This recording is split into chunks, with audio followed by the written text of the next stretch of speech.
Hey guys, ito na nga pala yung update kahapon for my third dose po ng animal bite. So ayun na nga, sobrang daming tao guys. Tapos sobra pa'y pudot na, Diyos ko Lord. Terigat na napo, ti pumila ti kastuyan. Ay ka, taganos ka George. Oh my God! At malpasan na po, iti bakunan. Tani, narigat, nagado ti bawal mo at gayam George. Aradya nga to agad senior kas kada feeling senioran. Pansin ko lang ay pilaan guys, kasla ayudan sa ate Manunga ta maawat mi dito. Pang food trip.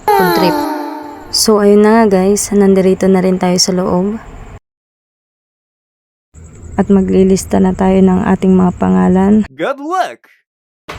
Ne, ading ko, paya nga marakap kamatang ganinang mon. Mabutang sa amat at patudok ating mabingan. Dore sinno mata George. Dore siya mata mabuto nga mati karayo no choice nga rod.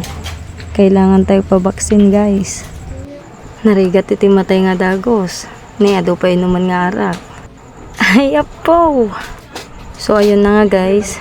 Lalagay ko na po ang ating pangalan para tayo ay maturukan na. Hanyumot ko mapansin ng data surat kun mas laki na ray kay nga manok. Po.